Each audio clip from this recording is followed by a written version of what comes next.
राधे गोपाल भज मन श्री राधे। श्री राधे गोपाल भज मन श्री राधे।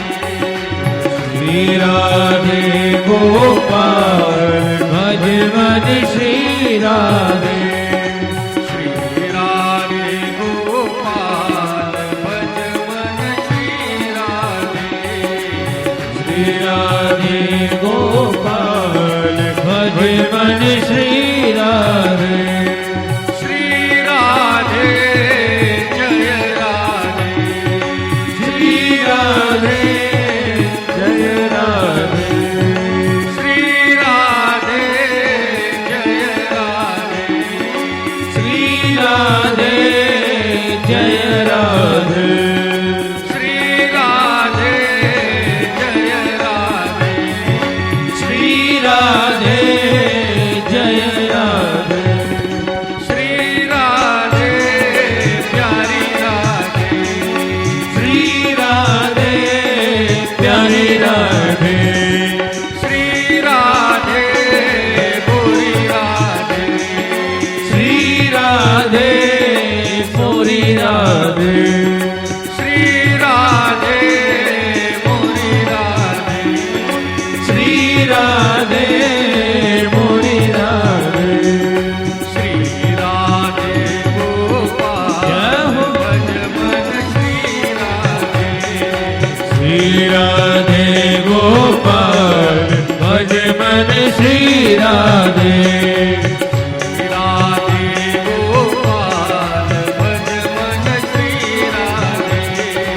श्री राधे गोपाल भज मन श्री राधे। श्री राधे गोपाल भज मन श्री राधे। श्री राधे गोपाल भज मन श्री राधे। श्री राधे गोपाल भज मन श्री राधे। श्री राधे गोपाल भज मन श्री राधे। श्री राधे गोपाल भज मन श्री राधे। श्री राधे गोपाल भज मन श्री राधे। श्री राधे गोपाल भज मन श्री राधे। श्री राधे गोपाल भज मन श्री राधे। श्री राधे गोपाल भज मन श्री राधे। श्री राधे गोपाल भज मन श्री राधे।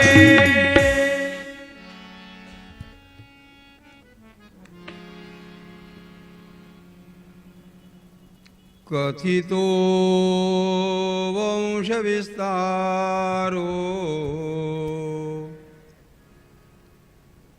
भवता सोमसूर्ययो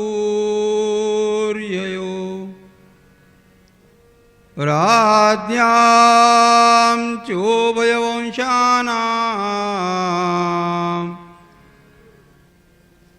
चरितं परमाद्भुतं यदोश्च धर्मशीलस्य नितरां मुनिसत्तम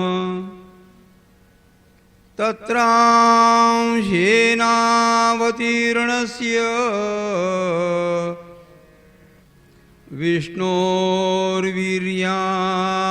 विष्णोर्वीर्यानिशंसनः अवतीर्य यदोर्वंशे भगवान् भूतभावनः कृतवान् यानि विश्वात्मा तानि नो वद विस्तरात्।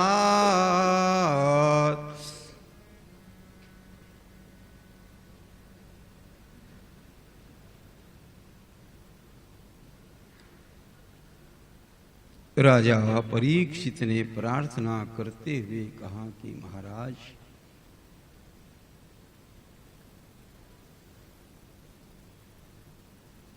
आपने सभी प्रकार की कथाएं बताई।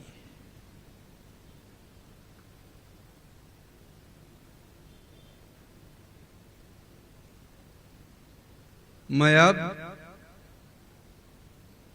भगवान श्री कृष्ण का चरित्र में सुनना चाहता हूं।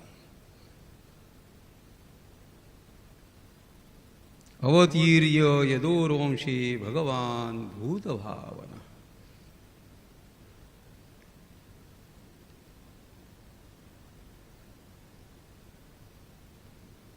इतनी सारी कथाएं बताते समय आपने जल्दबाजी में बताई। प्रभु, मेरे भगवान श्री कृष्ण का चरित्र बताते समय जल्दबाजी न करे। तानिनो वद विस्तरात, मैं विस्तार से सुनना चाहता हूं।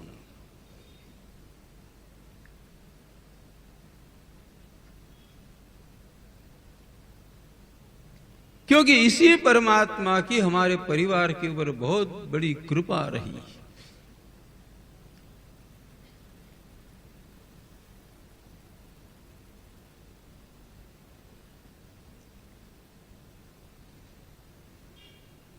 मेरे पिता, मेरे दादाजी के जीवन में जब जब आपत्ति आई,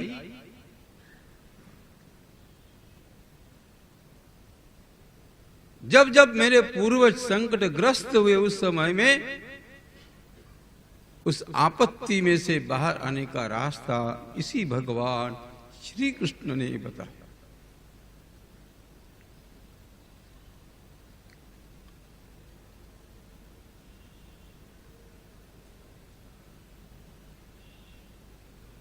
भगवान श्री कृष्ण ने मेरे दादाजी के रथों की सेवा की। इतना ही नहीं, मेरे दादाजी ने एक यज्ञ किया था। उस यज्ञ में सभी प्रकार के काम का बंटवारा हुआ। मेरे दादाजी के यज्ञ में भगवान श्री कृष्ण ने संतों की झूठी पत्तल उठाने का काम किया। इसीलिए मैं भगवान श्री कृष्ण का चरित्र विस्तार से सुनना चाहता हूं।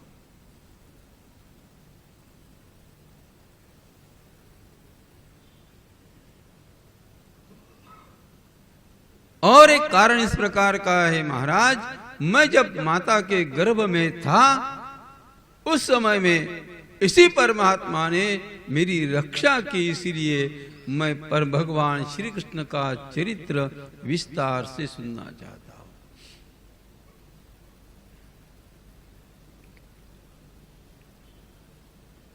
उस समय मेरी माता ने एक प्रार्थना की थी। मैं गर्भ में था, ब्रह्मास्त्र का प्रयोग हो चुका था। मेरी माता ने भगवान श्री कृष्ण की प्रार्थना करते हुए कहा था, आप यदि इस गर्भ को यदि आप नहीं बचाते हो, मुझे जीने की इच्छा नहीं है, किंतु मेरा गर्भ यदि समाप्त हो गया तो पांडवों का यहाँ पर निर्वंश हो जाएगा। उसकी भी चिंता नहीं है, किंतु आपकी भक्ति करने वाले का वंश ये निर्वंश हो जाएगा।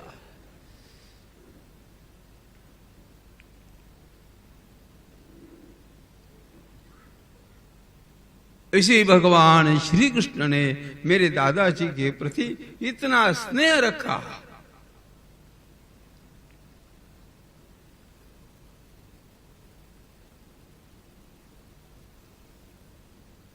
अर्जुन के साथ में भगवान श्री कृष्ण का संबंध ये मित्रता पूर्ण संबंध था।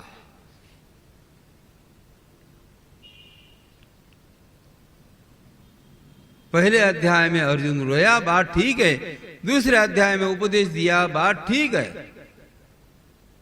किंतु आगे चलते चलते जब हम 11वें अध्याय में, गीता जी के 11वें अध्याय में जब हम प्रवेश करते, उस समय में ध्यान में आता है भगवान श्री कृष्ण ने कहा कि अर्जुन, इस नेत्रों से आप मुझे नहीं देख पाओगे। ददामि दिव्यन्ते चक्षुः पश्य मे योगमैश्वरम। इस नेत्रों से आप मुझे देख नहीं पाओगे, इस नेत्रों में मुझे देखने की क्षमता नहीं। मैं आपको दिव्य चक्षु प्रदान करता हूं, उस दिव्य चक्षु के कारण आप मुझे देख पाओगे।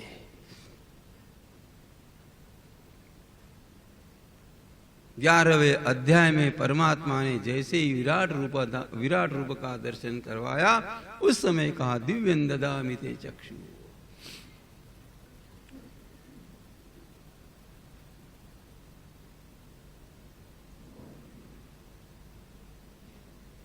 महाराज विराट रूप का दर्शन हो जाने के पश्चात जैसे ही पिताजी मेरे दादाजी ने कहा कि देखो, अरे कन्हू, आप तो इतने बड़े हो, किंतु आपका मेरे साथ बर्ताव कैसे रहा, एकाध मित्र के समान।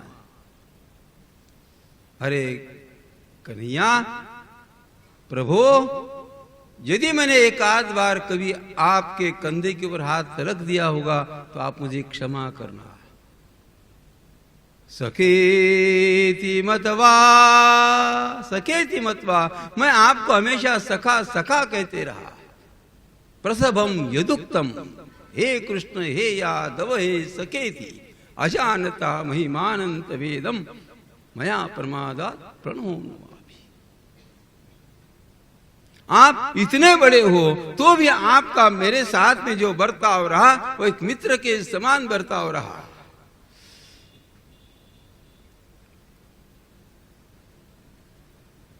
राजा परीक्षित ने कहा कि महाराज, आप भगवान श्री कृष्ण का चरित्र विस्तार से कहना। तानिनो वद विस्तरात, विस्तार से कहो, मैं सुनना चाहता हूं भगवान श्री कृष्ण का, परमात्मा का हमारे परिवार के प्रति, मेरे पिता के प्रति, मेरे दादाजी के प्रति कितना स्नेह था, मैं सुनना चाहता हूं।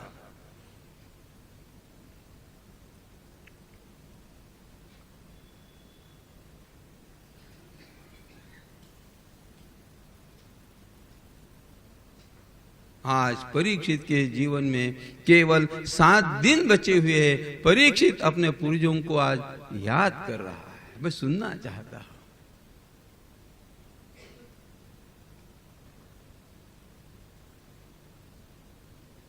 अरे कभी परिवार के पोते ने अपने दादी के पास बैठ करके कहना चाहिए, दादी, दादा कैसे थे।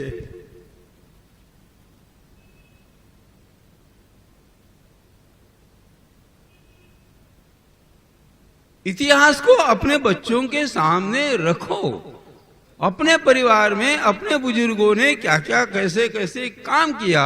यदि समाज सेवा की तो वह बताओ, यदि धर्म की सेवा की तो वह बताओ, यदि राष्ट्र की सेवा की तो वह बताओ।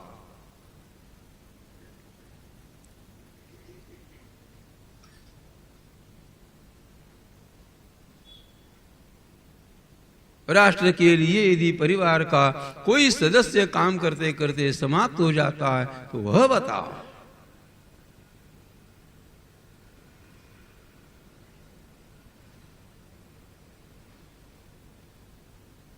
केवल परिवार के लिए जीना यह बहुत आसान है, देश के लिए, समाज के लिए, राष्ट्र के लिए जीना ये बहुत मुश्किल होता है। लोग उन्हीं लोगों को याद करते हैं।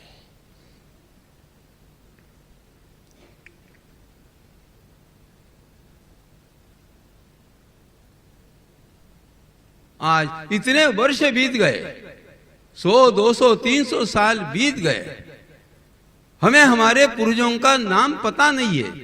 दादाजी, परदादाजी, उसके आगे क्या पता नहीं है। हम महाराणा प्रताप महाराज को जीवन में कदापि भूल नहीं पाते।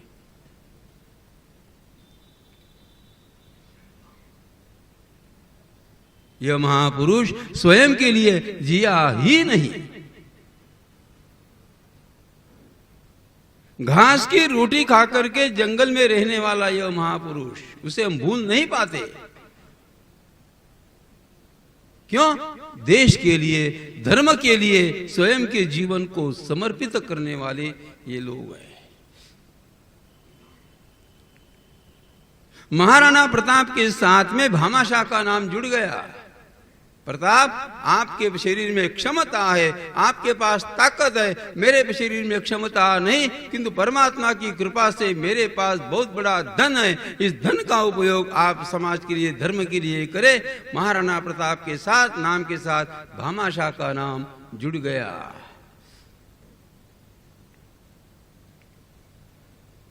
बुद्धि है तो बुद्धि का उपयोग समाज के लिए करें।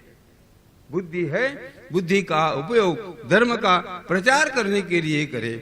बुद्धि है, यदि बुद्धि का उपयोग राष्ट्र भक्ति करने के लिए करें।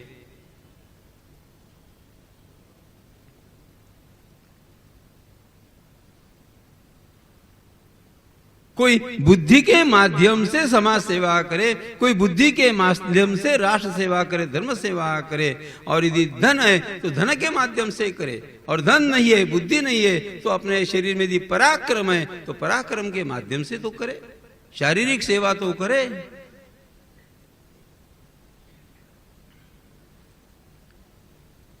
तो समाज याद करता है, परिवार के लोग 12 दिन के पश्चात, 1 वर्ष के पश्चात परिवार के लोग आपको भूल जाएंगे, किंतु महाराणा प्रताप को हम लोग भूल नहीं पा रहे, छत्रपति शिवाजी महाराज को हम लोग भूल नहीं पा रहे। उसी प्रकार कार सेवा करते करते हमारे कोठारी बंधु को हम कदापि भूल नहीं पाएंगे।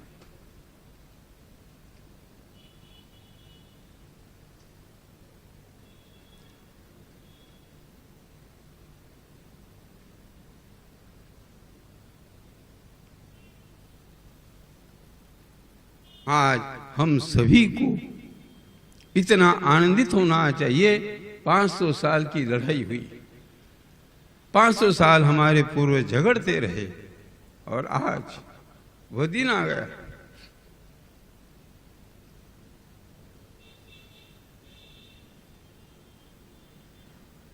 क्या मिला होगा? कार सेवा के समय में जो लोग अपने परिवार को छोड़ करके, अपने एजुकेशन को छोड़ करके, अपने दुकानदारी को छोड़ करके अयोध्या पहुंचे, क्या मिला?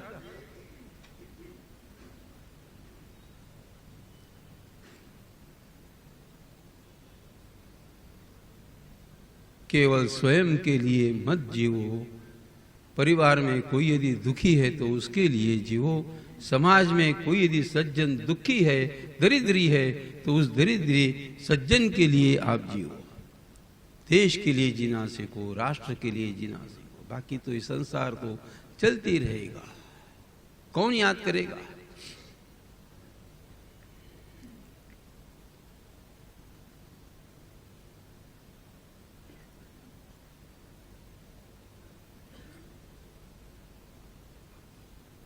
हमारा समर्पण धर्म के लिए भी होना चाहिए, हमारा समर्पण देश के लिए भी होना चाहिए, हमारा समर्पण राष्ट्र के लिए भी होना चाहिए, हमारा समर्पण समाज के लिए भी होना चाहिए, और हमारा समर्पण हमारे परिवार में रहने वाले जो दीन दुखी लोग होते, दुबले लोग होते हैं, जो अत्यंत विपन्न अवस्था में जीते, अपने परिवार के विपन्न लोगों के लिए भी हमारा समर्पण होना चाहिए।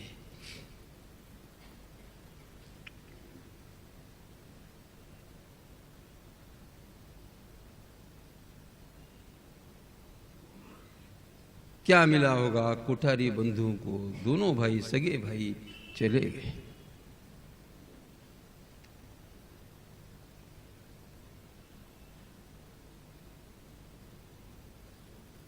यहाँ पर राजा परीक्षित ने कहा कि महाराज, मैं भगवान श्री कृष्ण का चरित्र, मेरे पिता के प्रति कैसे प्रेम था, मेरे दादाजी के प्रति उनका कैसे प्रेम था, उन्होंने यज्ञ में सेवा की थी, इस प्रकार मेरे पिता के प्रति, मेरे दादाजी के प्रति मित्र का भाव था। सखे इति मत्वा प्रसवम, ये सख्य भक्ति थी। अर्जुन की भगवान श्री कृष्ण के साथ में ये सख्य भक्ति थी। सख्यम आत्मा निवेदनम, ये भक्ति का एक प्रकार है।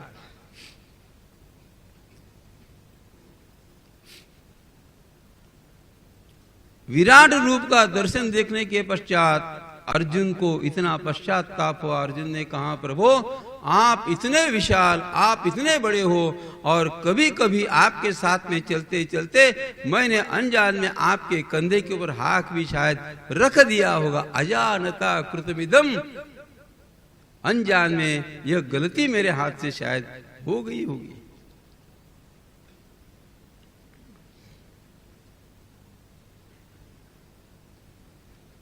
भगवान शुकदेव जी महाराज राजा परीक्षित के नेत्रों में देखते रहे। अपने परिवार के प्रति, अपने बुजुर्गों के प्रति कैसा भाव राजा परीक्षित के अंतःकरण में। राजा परीक्षित साष्टांग दंडवत प्रणाम करते हैं। महाराज, भगवान का चरित्र विस्तार से कहो। भगवान शुकदेव जी महाराज कहते हैं, राजन आप चिंता न करें। सबसे पहली बात तो यह है, आपने मुझे वक्तारम पृच्छकम श्रोत्रम, भगवान श्री कृष्ण का चरित्र कहते समय पहले वक्ता शुद्ध होता है, वक्ता की वाणी शुद्ध होती है। पृच्छकम, तत्पश्चात जो प्रश्न पूछता है उसका कल्याण होता है।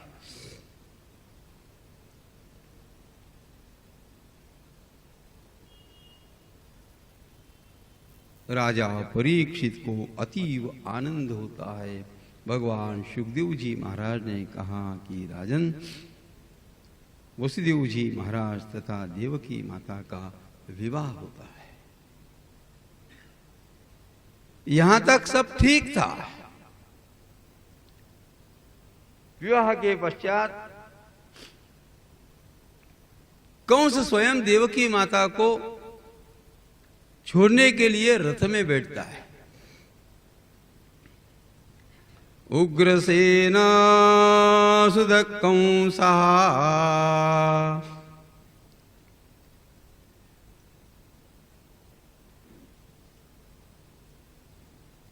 कंस स्वयं आगे बैठा। वसुदेव जी महाराज तथा देवकी माता रथ के पीछे के हिस्से में बैठते हैं और रथ चला। रथ जैसे ही मथुरा जी के बाहर आया और उसी समय आकाशवाणी होती है, और आकाशवाणी ने कहा, अस्यास्तवामष्टमो गर्भो हन्तायां वसे बुध इत्युक्तस्य कलपापो भुजानां कुलपां सनः।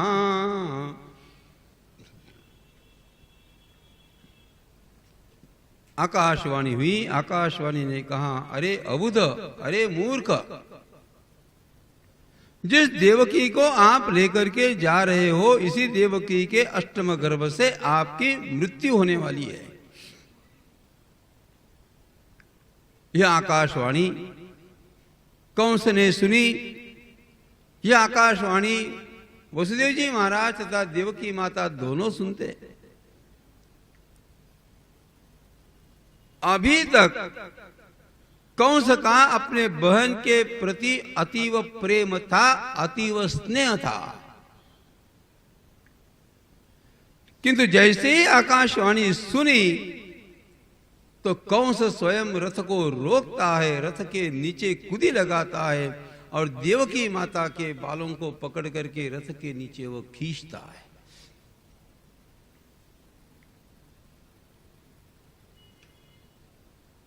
स्वार्थ की बात आ गई तो कंस का प्रेम चला गया। इसलिए स्वार्थी लोगों के साथ में हमेशा संबंध बना करके मत रखिएगा। जब तक उसके स्वार्थ की पूर्तता होती रहती है तब तक वह आपसे मीठी बात करेगा। जब तक उसका हेतु पूरा होता है तब तक आपके साथ उसका व्यवहार अच्छा रहेगा। और जिस दिन स्वार्थ की बात जब पूरी हो जाती है और उसके स्वार्थ में आप यदि अड़चन बन जाते हो, उस समय में वो मूल स्वभाव के ऊपर आ ही जाता है।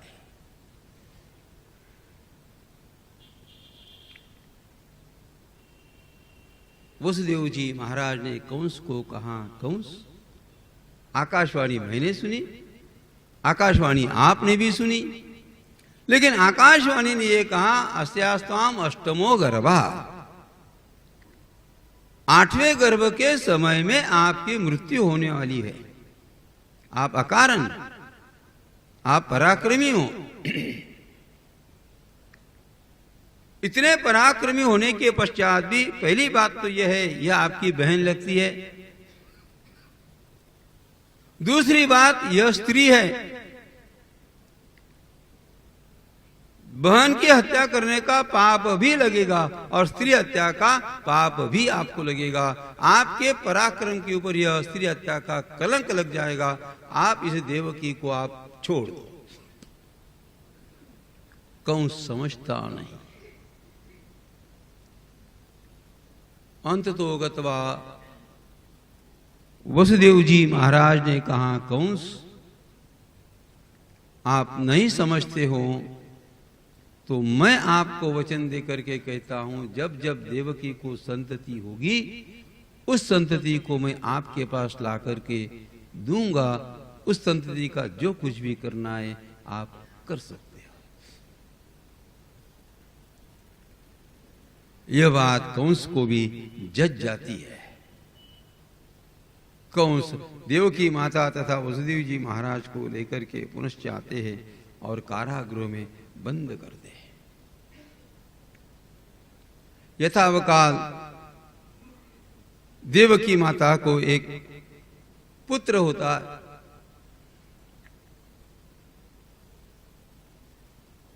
कंस ने इस पुत्र का वध किया, इस पुत्र की हत्या की। वसुदेवोपितं प्रीतः प्रशस्य प्राविशद् गृहम् अथ काल उपावृत्ते देवकी सर्वदेवता।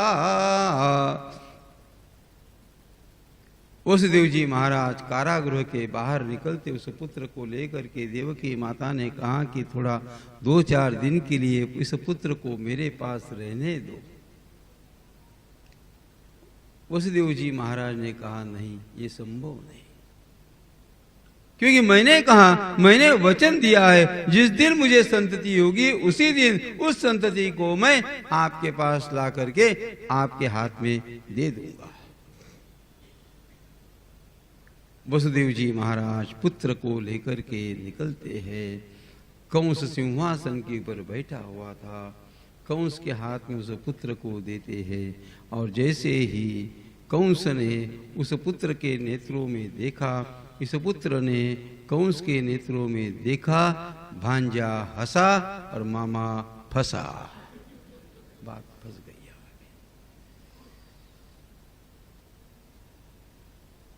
कंस ने विचार किया, आकाशवाणी ने कहा 8वें गर्भ के कारण मैं मरने वाला हूं, अकारण पहले पुत्र की हत्या करके मैं पापी क्यों बनूं?